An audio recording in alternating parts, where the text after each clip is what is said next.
The Bay Area's rock station, 107.7 The Bone.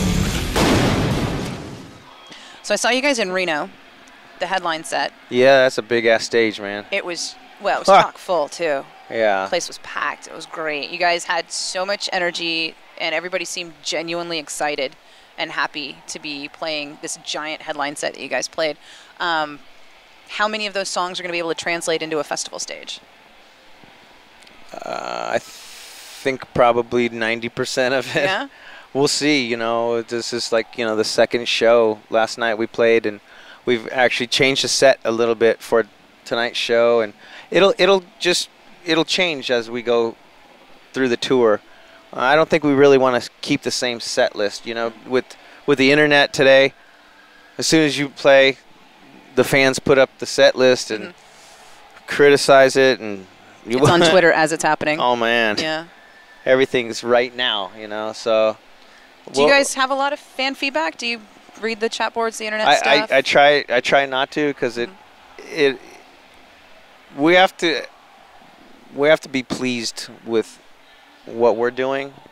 We do take into consideration what people want to hear, and try to work it into the set, you know. And with this, we have 9 albums. It's a lot of songs, and try to make everybody happy is just, it's not going to happen, you know, unless you guys have too many singles for a set list even. Yeah, and then you're stuck playing all singles. Yeah, and then, like, you know, there's even me. I like to hear album cuts, you know, songs that you wouldn't normally hear. So it's good to change up the set list for us. Keeps it interesting for us and the fans that, you know, don't expect that, you know, oh, they're gonna play this song, now they play this song.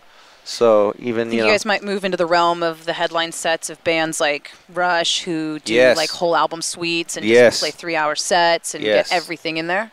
Absolutely. Are you guys moving towards like a headline tour after the festivals? Well, you know, we have some we're supporting Ozzy in a few dates in Europe after the Mayhem Festival, and then we go do a headline tour through Europe, and then some Asia dates, and then I think once we return to the States, we're going to work on doing, you know, 2-hour, you know, deeper album tracks and something a little more intimate. And you know, maybe have favorite cover songs that you like that you're thinking about putting in, or no. Or is that no? Not a Korn thing. Well, yeah, no, we do cover songs, but I don't know at this point. So when you guys come back to do you guys already have a tour in the works for when you come back to the U.S.? No, we don't. So no idea who you want to take out or what markets you're hitting? No, but I do have a favorite new band called Trypticon. Yeah, where are they from? I don't know, but they're badass. When did you first hear them? I was just looking for new music on iTunes, and I just kind of came across it. I don't know. I think they're from the northern Europe, you know, Sweden or Norway or something. Is that pretty much where you're getting all your music from, the internet these days, or do you wait for somebody to go, dude, check this out, or? Both, yeah. But usually I'll just surf the internet for bands, or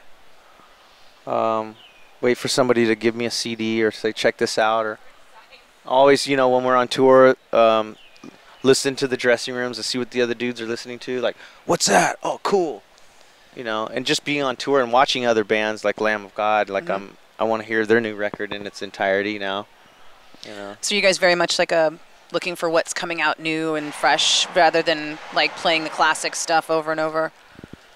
Because I know a lot of bands I've talked to, they're like, you know, I don't really listen to any new metal. Yeah, I'm a lot of bringing people out the same new wave of British heavy metal bands that I've been listening to for 30 years, that kind of thing. It's nice to just kind of remind yourself of, you know, get in touch with why you started playing metal. You know, it's like brings back good memories, you know. Do you go drive through Bakersfield and eat at a truck stop? Yeah, I do. Yeah? I do, actually. About a month ago. Yeah? Yeah, there's an old... Was it surreal, or was it just yeah, it's familiar? Really weird. It's weird. There's a taco place, actually, in Bakersfield called Dave's Tacos that we used to always eat at when we were in high school.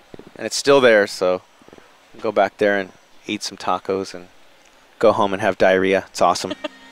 And then remember why you don't hang out in Bakersfield. Yeah, yeah. So when you guys are going to do the Mayhem, it's you're headlining. It's a big festival. It's a U.S. festival, which you guys haven't done since you had your own. Yeah, we did Family Values. I think the last time we did these same venues was with the Deftones. 2006, I think, or 2007. I don't know. How did you guys end up coming on Mayhem rather than resurrecting Family Values? Really with Rockstar energy, and then, you know, once we found out Rob Zombie was involved and Lamb of God, the bill started just to pick up momentum. It was like, okay, this is gonna be great, and you know, it sort of was a no-brainer. It's like, okay, let's go for it. Maybe next year we can pick up our own Family Values. That might be, you know, there was talk about doing a Family Values, calling it a family reunion. With some of the bands that had previously Some played? of the bands that were on the original, like Limp Bizkit and Ice Cube, Rammstein, Steinstein, and Orgy. You know, we were talking about getting everybody back together for that. And do like arenas or I don't know. It's just or? an idea, you know. Maybe arenas, hopefully. Well, with Korn, Limp Bizkit, and Rammstein, that's an arena tour. I think. Yeah. I think people would be. Well, because Limp Bizkit ended up not touring this year. Yeah, I don't know what happened. Yeah, but something imploded with the tour. who knows? It's the economy. We blame everything on the economy. You know what? I know a lot of tours have had to cancel this year because just the tickets aren't selling. Even the pop people, you know, Rihanna and Lady Gaga, Goo Goo, Boohoo. It's been a tough one. Yeah, it's been hard, but you know. So out here on the Mayhem, is there anybody that you're looking forward to seeing? I mean, obviously your main stage bands, Lamb of God and Rob Zombie. Have you been checking out any of the newer bands on the second stages yet? I haven't had a chance, honestly. You planning on it, or you like? I want to get over to see Chimara. Am I saying that right? No, they hate it when you say it like that. They're my friends. We toured with them in. No, we toured with them. We had a whole language lesson earlier on how to pronounce it. We toured with them in. Well, how is it? It's Chimera. Chimara. See you tomorrow.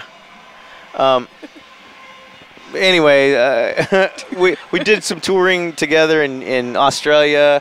We drank a lot of Long Island iced teas, stumbled through the streets of Sydney and, you know, Auckland, New Zealand, and we had a lot of fun actually with those dudes. So I'm having, you know, to try to get over to see those guys in Shadows Fall as well. Are you looking forward to anything long term with Korn, with side projects? Or are you guys just so still in the moment of Korn 3 and then the DVD? I'm mixing an album that I recorded on the side, a band that I had assembled. That's called Fear in the Nervous System. It's me, the drummer Brooks Wackerman, bassist Billy Gould from Faith No More, a singer by the name of Steve Krolikowski's in a band called Repeater. And that'll probably see the light of day at the end of this year. And then maybe with a small club tour later next year. That would be awesome. I have to, you know, it has to be mixed. All the music's done, and it's cool. It's like kind of like a metal version of Joy Division. Yeah, it's really cool. It's different. It doesn't sound like Korn, which is rad. Which is fine. Yeah, it's good. I'm excited about it, and so that's, you know, with that, and then Korn relentlessly touring this album. That's pretty much my next 2 years, you know. Awesome. Thank you for coming by. I appreciate it. No problem. Cheers. 107.7 The Bone. Streaming online at 1077thebone.com.